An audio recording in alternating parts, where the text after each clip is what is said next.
Saudara, Israel meluncurkan serangan di tengah gencatan senjata yang berlangsung selama 10 hari. Saudara, kita bahas bagaimana eskalasi yang terjadi di Lebanon ini bersama dengan Heribertus Jaka Triana, Guru Besar Hukum Internasional dari FH UGM, dan juga nanti akan bergabung Serma Purnawirawan Muhtar Effendi yang telah bergabung juga bersama dengan kami yang pernah bertugas sebagai pasukan perdamaian di Lebanon. Selamat petang semuanya.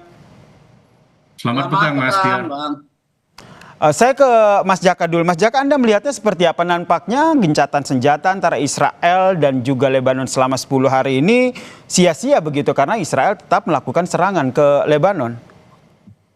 Yang pertama, apa yang saya sampaikan di Kompas TV Breaking News pagi terbukti bahwa dasar dari gencatan senjata ini bukan berdasarkan pada good faith yang dijabarkan oleh para pihak, yang ini sangat rapuh karena didasari pada prasangka-prasangka yang belum sepenuhnya terjamin di antara kedua belah pihak, sehingga yang terjadi berdasarkan bad faith. Terbukti sebelum gencatan senjata terjadi, Hizbullah melakukan serangan besar-besaran kepada Israel yang itu membuktikan bahwa ada satu posture before freeze yang ini ditanggapi secara langsung oleh Israel yang juga ingin membuktikan bahwa Israel tetap ada.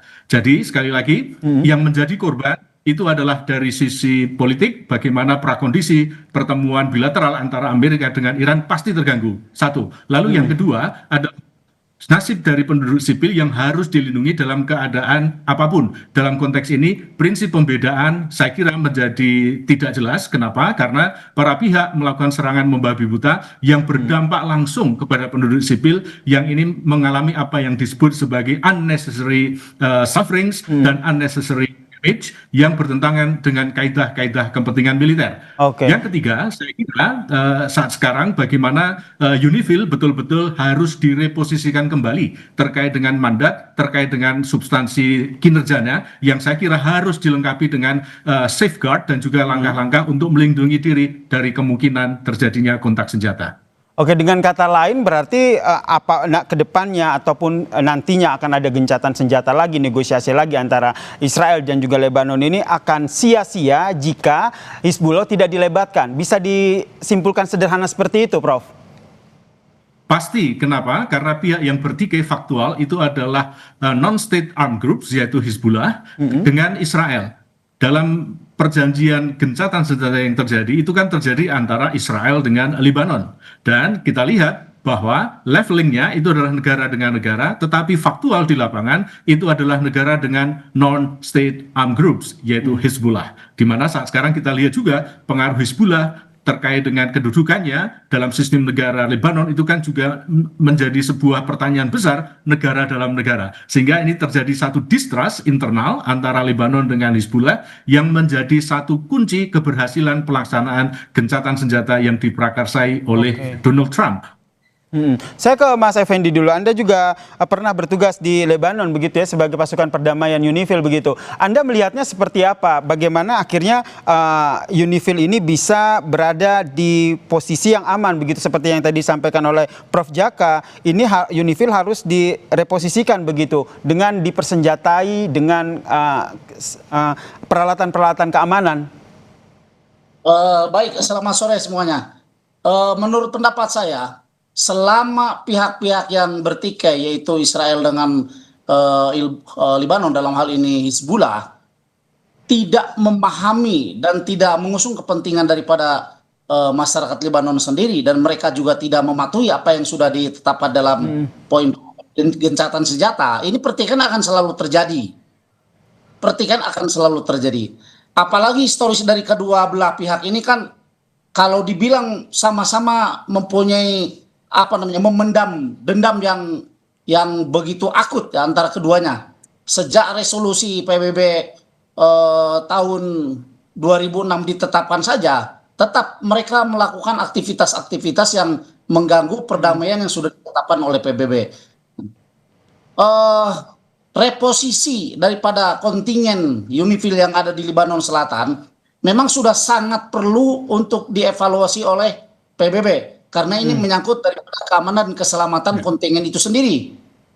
Jangan sampai kontingen yang ditempatkan atau diposisikan di Lebanon Selatan ini menjadi sasaran empuk daripada kedua belah pihak, terutama bagi pihak Israel yang memang selama ini selalu aktif melakukan serangan-serangan atau gangguan-gangguan terhadap kontingen UNIFIL yang ada di Lebanon Selatan. Itu menurut pandangan saya. Oke. Dan kalau Mas Effendi sendiri melihatnya seperti apa? Tentu pernah bertugas di sana, lebih tahu betul bagaimana dinamika yang terjadi di Lebanon sendiri begitu. Dengan adanya gencatan senjata yang kita bisa katakan, wah ini sia-sia nih. Jadi menurut Anda kepentingan apa yang akhirnya bisa membuat Hizbullah, Israel duduk bareng dan gencatan senjata ini tidak hanya jadi omong kosong? Ya, kedua belah pihak ini memang harus duduk bareng dan serius menyatakan bahwa mereka sama-sama saling menahan diri, begitu. Karena kalau keseriusan mereka tidak dinampakkan dan direalisasikan dengan tindakan yang nyata di lapangan, mesti gangguan atau letupan-letupan yang terjadi di kedua belah pihak ini akan terjadi. Nah, contoh begini, waktu saya terutama waktu ada di Libanon tahun 2010-2011, itu kondusivitas antara kontingen UNIFIL atau kontingen dari Indonesia yang tergabung dalam UNIFIL itu dengan Libanon, khususnya dengan Hizbullah, itu aman-aman saja, tidak ada gesekan apapun, bahkan sangat kondusif begitu. Karena memang kita di sana ditugaskan untuk membina daripada wilayah yang kita tempatin, yaitu Libanon. Walaupun pada kenyataannya memang aktivitas-aktivitas dari Israel seperti diterbangkannya drone-drone mereka itu tetap ada. Tetapi saat itu tidak pernah ada letupan. Tidak pernah ada letupan serangan ya dari Hizbullah maupun Israel ya. Pun demikian dengan kontingen di luar Indonesia, pada saat itu kebetulan kita membuat 3 wilayah. Yang notabene wilayah ini dibina oleh Perancis ya. Tulin, Afrika dan Asawane. Tetapi dengan masyarakat Libanon, kontingen ini tidak pernah berada di situasi yang maksimal dalam kondusivitas begitu. Itulah sebabnya, karena kontingen dari Perancis sering diganggu oleh masyarakat Libanon, maka wilayah itu diserahkan ke kita. Sekarang kita kondusif dengan Libanon tetapi diganggu oleh Israel. Nah ini akhirnya kalau mereka kedua belah pihak ini tidak menyatakan dirinya untuk siap memegang komitmen dalam gencatan senjata, ya kontingen-kontingen yang ada di sana mesti terganggu. Betul, dan nyatanya nampaknya ini keduanya tidak bisa memegang komitmen itu karena walaupun gencatan senjata, serangan tetap terjadi. Saya ke Prof. Jaka, karena dampaknya ini adalah terhadap warga-warga sipil yang ada di sana. Prof, Anda melihatnya seperti apa? Karena kali tadi kita beritakan bahwa warga-warga sipil di sana menyambut gembira, bisa dikatakan seperti itu. Mereka kembali ke rumah mereka. Tapi pertanyaannya, jika gencatan senjata ini tidak disepakati, tentu akhirnya mereka yang menjadi korban. Bagaimana akhirnya bisa mengamankan keselamatan dari warga-warga sipil ini?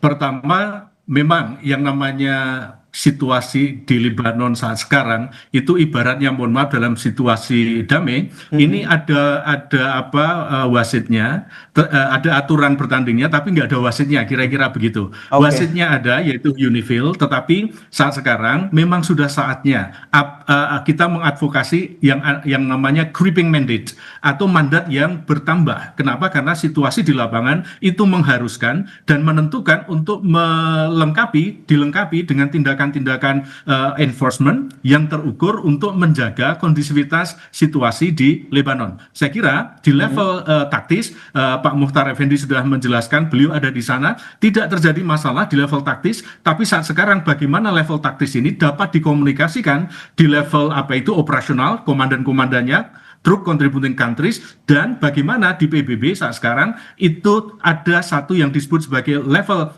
strategis, di mana Sekjen PBB, UNDPKO itu harus mengerti, memahami, dan dapat secara langsung, secara robust, jelas mengambil tindakan-tindakan yang dirasa perlu untuk satu yang paling utama, yaitu melindungi penduduk sipil dari ancaman penggunaan kekerasan bersenjata di antara para pihak. Satu Oke. itu. Lalu yang kedua, kalau kita lihat pelanggaran-pelanggaran ini kan sama-sama dilakukan oleh dua pihak.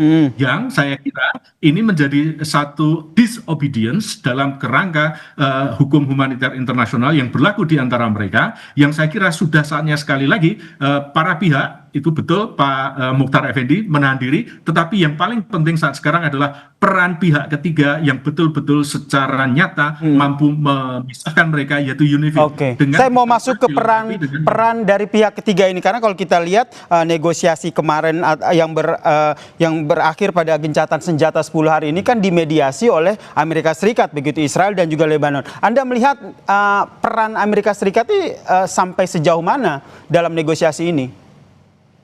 Saya kira dia akan memainkan peran politiknya, Oke. bukan peran hukumnya. Peran politiknya itu apa? Karena di situ ada kepentingan besar Amerika untuk menciptakan kondusivitas kepada Israel, supaya nanti deal pokok, yaitu dengan Iran, terkait dengan nuklir, terkait dengan Hormuz, terkait dengan sanksi, itu dapat berjalan lancar. Saya kira ini adalah prakondisi yang secara politis memberikan tekanan besar kepada wasit, yaitu pihak ketiga Amerika, untuk mengkondisikan ini kepada Israel untuk menahan diri. Tetapi kita tahu bahwa yang namanya self defense dalam kerangka penghentian atau gencatan senjata kemarin itu memberikan kesempatan kepada Israel untuk mendefinisikan secara faktual terkait dengan self defense itu terhadap eksistensi dari Hizbullah, yang kita lihat secara faktual sebelum gencatan senjata dilakukan secara besar-besaran, dan itu dibalas oleh Israel sebagai redefinisi aktif terkait dengan doktrin self defense yang dia punyai, yang merupakan satu privilege yang diberikan oleh Trump kepada Israel. Satu adalah itu. Yang kedua, saya kira kita akan melihat peran pihak ketiga, dalam hal ini adalah Pakistan, yang kemarin saya prediksi dalam 2 atau 3 hari lagi pasti akan memberikan apa yang disebut sebagai draft MOU untuk nanti menjadi jembatan Amerika dan Iran untuk bertemu kembali di Islamabad, mendiskusikan. Terakhir singkat saja, lalu bagaimana dengan Iran? Karena kalau kita lihat kan negosiasi ini dilakukan oleh Amerika Serikat karena Iran sendiri menginginkan sebagai salah satu syarat negosiasi tersebut adalah adanya tidak lagi melakukan serangan di Lebanon. Ya, saya kira Iran juga berkepentingan, dan inilah yang saya kira juga menjadi gertaknya Trump, bagaimana Iran itu comply atau patuh terkait dengan satu isu gencatan senjata ini, dan juga dia kan mengasih deadline nih. Deadline ini nanti pasti akan dijawab oleh Iran sebagai bentuk compliance untuk prakondisi mendatang, sebagai sarana confidence building sebelum mereka bertemu untuk minimal nanti memperpanjang gencatan senjata tahap kedua. Baik, saya ke Pak Effendi. Pak Effendi, dinamika di lapangan sepengalaman Anda waktu itu seperti apa? Bagaimana pengaruh dari Iran sendiri, kemudian itu dari Amerika Serikat sendiri terkait dengan konflik yang terjadi di Lebanon antara Hizbullah dan juga Israel ini? Dan sepengalaman Anda tuh pernah nggak sih ada gencatan senjata antara keduanya yang justru berlangsung lama? Sepengalaman saya, pada tahun 2010-2011 memang kondisi ya antara kedua pihak, yaitu Israel dengan Lebanon, kan tidak ada semacam yang terjadi sekarang, eskalasinya meningkat. Itu karena pengaruh daripada adanya perang antara Iran dengan Amerika. Jadi kalau saya menjelaskan kondisi dulu dengan kondisi sekarang, itu sangat berbeda. Kalau dulu 2010-2011 gencatan senjata itu kan sudah berlangsung lama, mulai tahun 2006 antara Israel dengan Lebanon, itu dengan adanya resolusi PBB tanggal 11 Agustus 2006, itu resolusi nomor 1701.